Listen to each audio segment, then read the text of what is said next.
warahmatullahi wabarakatuh. Kami dari kelompok Aman akan mempresentasikan materi tentang accounting receivables. Dengan kami akan memperkenalkan anggotanya, yaitu dengan saya sendiri, yaitu Renda Meta dengan NIM 2024-783. Lalu Saya Belinda Dwi Maharani dengan NIM 2024-779. Saya Sanya Mulia Ramadan Meta dengan NIM 2024-780. dayanya. Lalu di sini ada contoh kasus. Zhang Company pada tanggal 1 Juli tahun 2025 menjual barang dagangan kepada Lee Store seharga 1.000 yen. Ketentuan 2/10 N per 30. Pada tanggal 5 Juli, Lee mengembalikan barang dagangan dengan harga jual 100 kepada Zhang Company.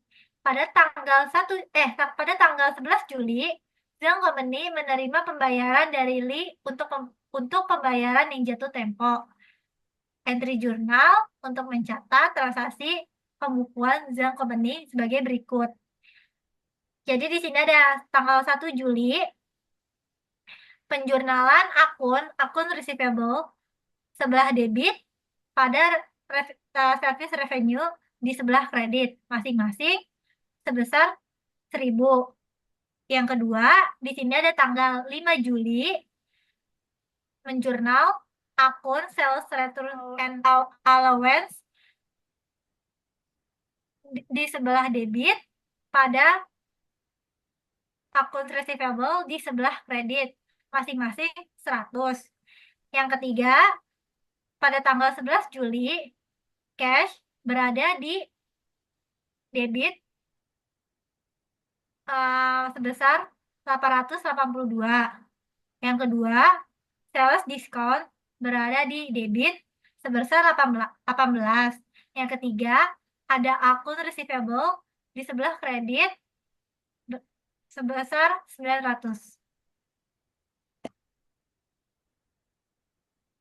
Lalu, ada penilaian dan pelepasan piutang, yaitu ada dua. Yang pertama, perusahaan mencatat kerugian kredit sebagai beban piutang tak tertagih. Yang kedua, kerugian semacam itu merupakan risiko yang sangat wajar perlu terjadi dalam menjalankan bisnis berdasarkan kredit. Lalu selanjutnya ada metode penghapusan langsung untuk piutang tak tertagih. Berdasarkan metode penghapusan langsung, perusahaan sering mencatat beban piutang tak tertagih pada periode yang berada dari periode saat mereka mencatat pendapatan. Di sini ada dua alasan. Yang pertama, metode ini tidak mencoba mencocokkan beban piutang tak tertagih dengan pendapatan penjualan dalam laporan laba rugi. Yang kedua, metode penghapusan langsung tidak menunjukkan piutang dalam laporan posisi keuangan sebesar jumlah yang sebenarnya diharapkan akan diterima oleh perusahaan. Lalu selanjutnya di sini ada contoh kasus lagi. Seperti Warden Retail menghapus saldo dolar sebesar 1.600 New Taiwan dolar sebagai tidak tertagih pada tanggal 12 Desember. Jadi jurnalnya pada tanggal 12 Desember menjurnal bad debit expense berada di sebelah debit, lalu akun receivable berada di sebelah kredit masing-masing 1.600. Dengan metode ini, beban piutang tak tertagih hanya akan menunjukkan kerugian aktual dari piutang tak tertagih. Selanjutnya akan dibacakan oleh Belinda. Selanjutnya kita akan membahas tentang metode penyisihan untuk piutang tak tertagih. Metode penyisihan untuk akuntansi piutang tak tertagih melibatkan estimasi akun yang tidak dapat ditagih pada akhir setiap periode.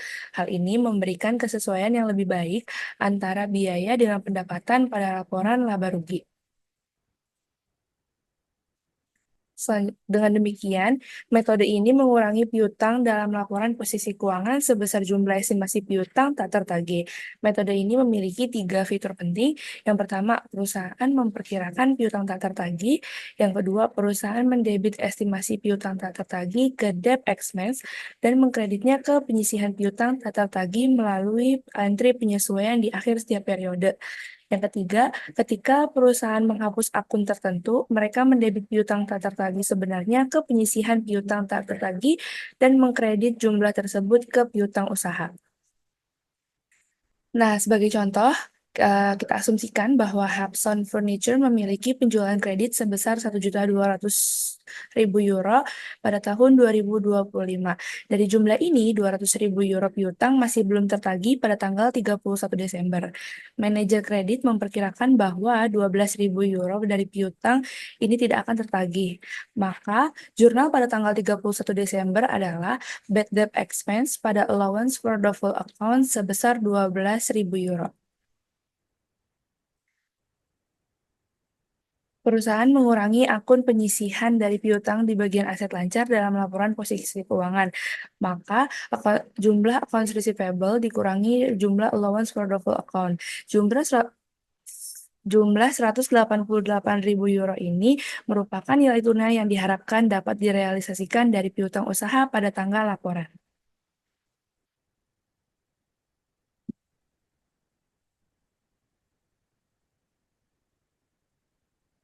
Sebagai contoh, kita asumsikan bahwa Wakil Presiden Keuangan Hapson Furniture mengesahkan penghapusan saldo 500 euro yang terutang oleh R. pada tanggal 1 Maret 2026. Entry untuk mencatat penghapusan tersebut adalah pada tanggal 1 Maret jurnalnya allowance for the full account pada accounts receivable sebesar 500 euro.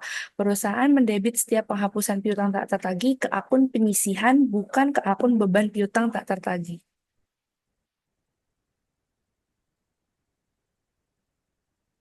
Penghapusan hanya mempengaruhi akun laporan posisi keuangan. Penghapusan akun mengurangi piutang dan penyisihan untuk piutang tak tertagih.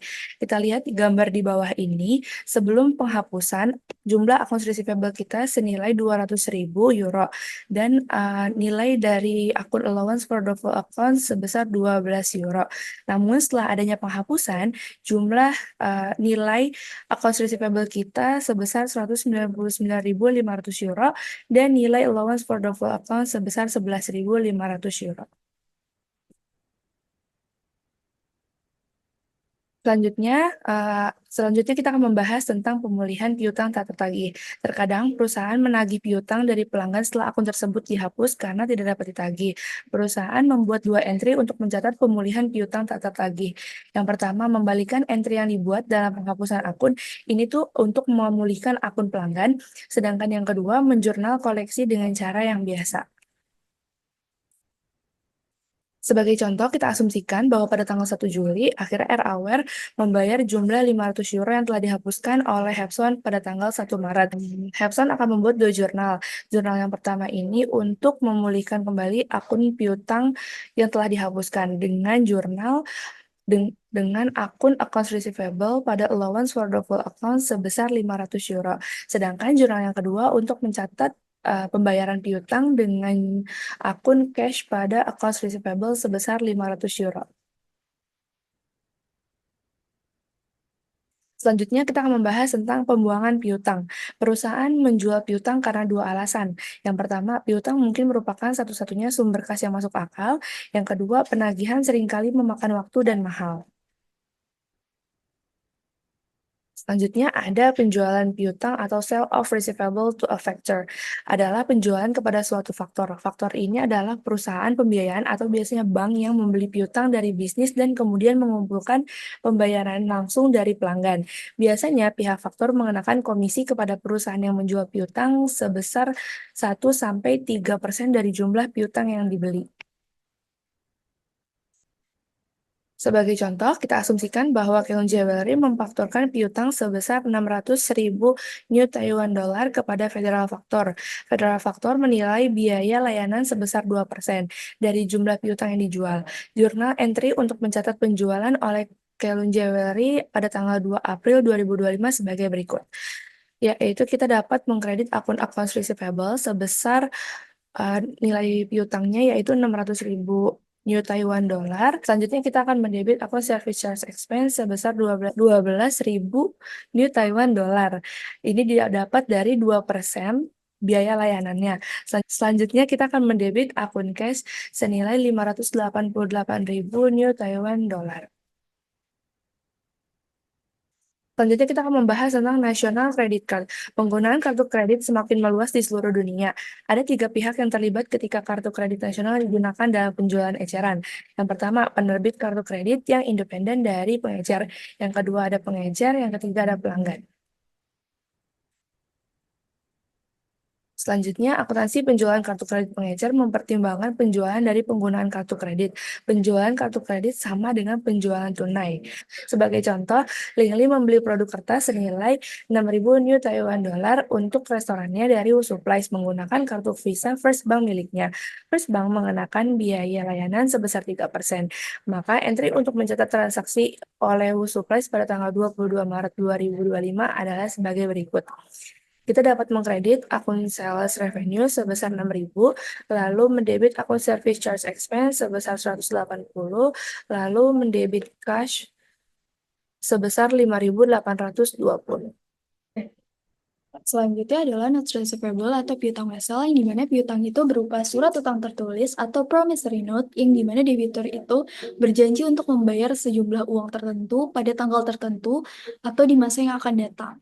Nah, promissory note ini merupakan janji tertulis untuk membayar sejumlah uang tertentu berdasarkan permintaan atau pada waktu yang telah ditentukan. Promissory note ini dapat digunakan dalam berbagai situasi. Yang pertama itu waktu individu sama perusahaan itu meminjamkan atau meminjam uang.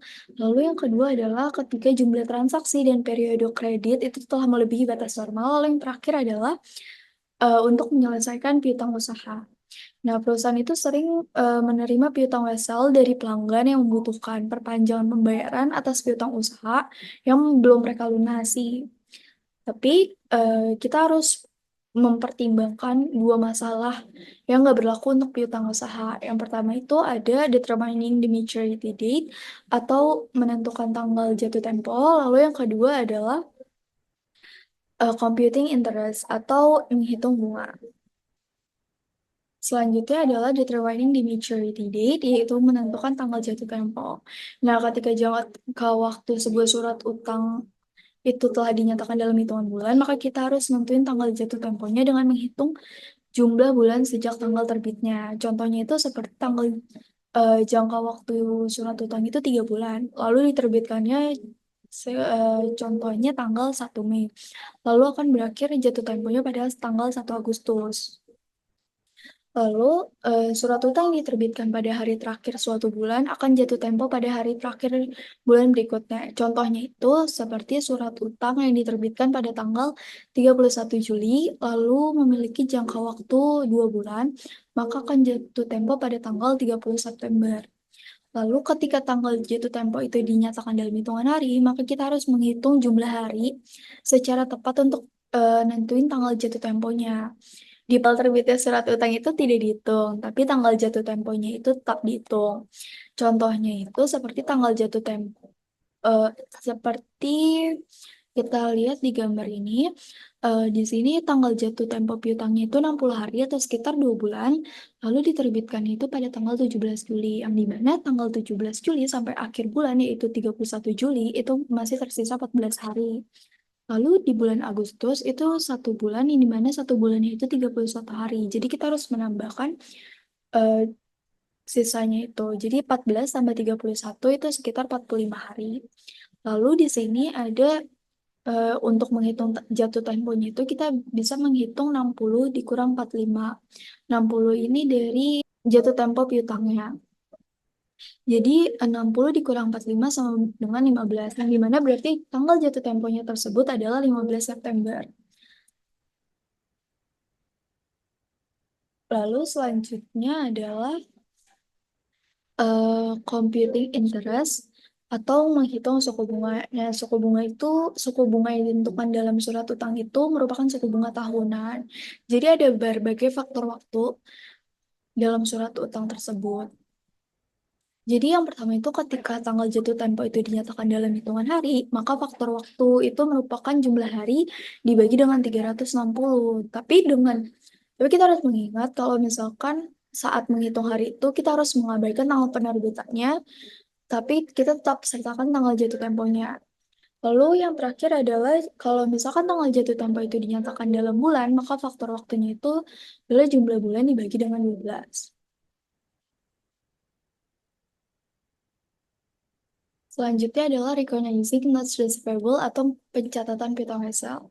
Nah, ketika perusahaan itu mencatat piutang wesel, kita nggak ada pendapatan bunga yang dilaporkan saat wesel tersebut diterima. Karena prinsip pengakuan pendapatan sendiri itu, kita tidak mengakui pendapatan sampai kewajiban pelaksananya itu telah dipenuhi.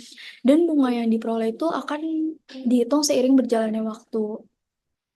Jadi di sini ada contoh soalnya itu pada 1 Mei 2021 Nina Company itu melunasi sisa piutang usahanya kepada Selfie Company dengan menerbitkan piutang wesel senilai $1.000 yang dimana jatuh temponya itu 2 bulan dan bunganya itu 12% per tahun. Maka jadi Sylvia Company ini tuh hanya menjurnal jumlah piutang weselnya.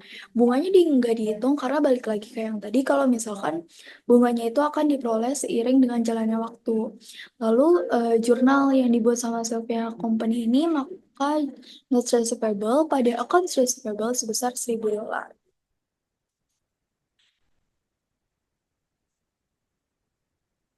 Selanjutnya adalah valuing notes receivable atau penilaian piutang wesel. Nah, penilaian piutang wesel jangka pendek ini sama aja dengan penilaian piutang usaha. Sama kayak piutang usaha, perusahaan itu harus melaporkan piutang wesel jangka pendek pada nilai realisasi kas atau neto. Jadi akun penyisihan piutang wesel ini merupakan penyisihan piutang tak tertagih. Ini dimana estimasi yang terlibat dalam nentuin nilai realisasi kas itu dalam mencatat beban piutang tertagih serta penyisihan terkait dilakukan serupa dengan piutang usaha. Nah, lanjut ada disposing of notes receivable atau penyelesaian piutang wesel. Wesel itu dapat ditahan hingga tanggal jatuh tempo. Nah, saat pas itu tuh nilai nominal itu telah ditambahkan bunga yang sudah teraku akan jatuh tempo. Lalu di beberapa situasi pembuat wesel ini tuh gagal bayar dan penerima wesel tuh harus membuat penyesuaian lagi yang tepat. Ada beberapa situasi lain seperti piutang usaha, jadi pemegang weselnya bisa mempercepat konversi menjadi uang tunai dengan cara menjual piutang tersebut. Selanjutnya adalah accrual of interest receivable atau akumulasi bunga yang harus diterima. Jadi ini tuh untuk mencerminkan bunga yang telah diperoleh tapi itu belum diterima. Nah, Walden Company itu harus ngakuin bunganya pada tanggal 30 September. Tapi di kasus ini, jadi entry penyesuaian oleh Walden Company itu merupakan untuk bunga selama 4 bulan, yaitu sebesar €300. €300 ini didapat dari 10.000 dikali 9% dikali 5/12. Tapi kan hal itu kan hitungannya hasilnya itu €375 kan. Tapi €375 itu hanya untuk 5 bulan. Tapi karena Walden Company hanya ingin mencatat 4 bulan, berarti kita hanya mencatat sebagai €300. Dapat kita lihat di gambar berikut ini. Jadi pada tanggal 30 September kita dapat menjurnal dengan akun interest receivable pada interest revenue sebesar €300. Lalu pada saat tanggal jatuh temponya itu 1 November kita dapat menjurnal dengan akun notes receivable sebesar 10.000 di sebelah kredit. Jadi interest receivable sebesar €300 sebelah kredit, lalu interest revenue sebesar €75 di sebelah kredit. Kemudian kita akan mendebit akun cash sebesar €10.375. Yang terakhir adalah dishonor of notes receivable atau gagal bayar piutang wesel, yang dimana wesel yang gagal bayar tuh merupakan wesel yang nggak bisa dibayar penuh pada saat jatuh tempo. Biasanya itu terjadi karena wesel yang gagal bayar tuh nggak lagi dapat diperdagangkan. Tapi penerima wesel itu masih bisa mempunyai klaim mereka terhadap pembuat wesel atas bunga sama weselnya. Nah, Karena itu, jadi pemegang wesel biasanya mengalihkan piutang wesel ke piutang usaha. Jadi, contohnya itu kita dapat mengasumsikan kalau misalkan Highly Company itu pada tanggal 1 November itu nunjukin kalau misalkan mereka itu nggak dapat lagi bayar saat ini. Jadi untuk mencatat kegagalan pembayaran wesel itu tergantung kalau misalkan Holder Company itu mereka mengharapkan penagihan di kemudian hari atau enggak. Jadi kalau misalkan Holder Company itu mengharapkan di kemudian hari, maka mereka itu mendebit jumlah yang harus dibayar pada wesel ke akun piutang usaha. Terus mereka akan membuat jurnal itu pada saat wesel gagal bayar atau dengan asumsi belum ada accrual bulan sebelumnya. Nah, pada tanggal 1 November kita dapat lihat di sini kalau misalkan kita dapat jurnal not receivable di sebelah kredit sebesar 10.000 dan interest revenue di sebelah kredit sebesar 375 dan kita akan mendebit accounts receivable sebesar 10.375 euro. Sekian dari kelompok kami, kurang lebihnya mohon maaf. Wassalamualaikum warahmatullahi wabarakatuh.